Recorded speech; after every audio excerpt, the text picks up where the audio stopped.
Hey, Sherri Brown here, coming at you from SherriBrownCoaching.com. When should you hire help in your business? If you feel that whatever you are trying to do is holding you back, that's probably going to be a cue that it's time to find some resources. And I kind of give you a few examples. So technology seems to be something that does hold a lot of people back when it comes to trying to build their business online. There's a lot of people who maybe want to start blogging, but they're just clueless when it comes to the first step of even how to create a blog in the first place. That was me for a long time, and I kept putting it off just because of that fear of not really having any clue on how to blog. If you want to start a blog, there are amazing places where you can actually go and hire out people who are very familiar with how to do that. Upwork.com, you can go and hire out help for that. I am actually a part of a community, I guess it's like a training platform, and one of the big perks of that is that you can build a website, have it hosted on their servers, and they walk you through it.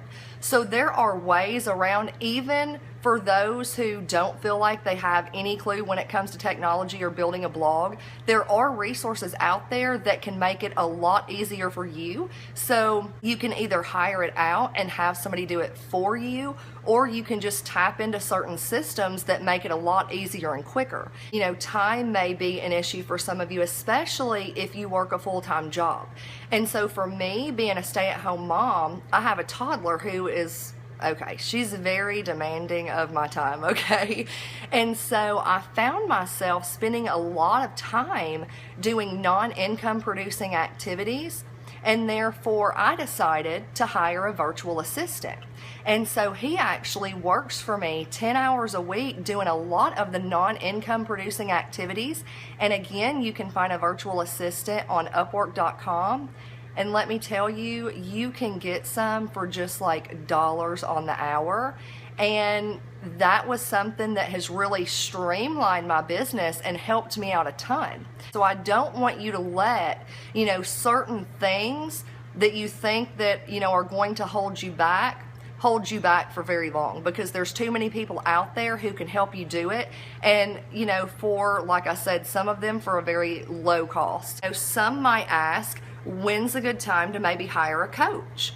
Now for me, this really depends. For some people, if you are just online and you're building a business and maybe you're just doing it more as a hobby, maybe you just like the products and you like sharing them with others, but you have no plans of really building it big, you may not want to spend a lot of money hiring a coach. But if you are someone who is really serious about building a big business, then maybe you should look into coaching.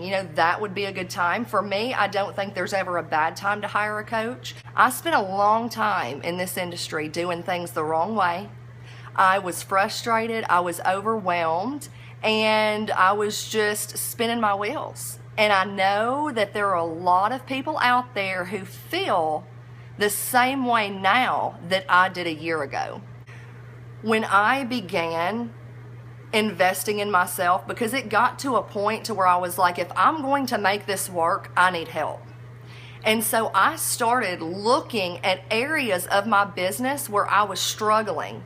And then that's when I started looking at where I needed to invest. So if you know that there are certain weaknesses that you have, those are the area that I might, invest in first. If you are prospecting and you're sitting here and you're talking to tons of people and you're not getting anywhere and people are ignoring you, it might be time to look into maybe a prospecting course. If you're tired of spinning your wheels and you're tired of being frustrated and you want to be a leader because you want to bring on other people and you want to teach them how to be successful business owners, then you might consider investing in yourself, spending some money on some resources to cut your learning curve.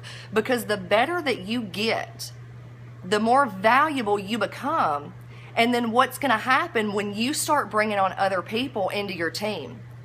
That's going to help them cut their learning curve, and they're going to spend less time in frustration and more time really digging into the skills. I really hope that you guys have found some value. So until next time.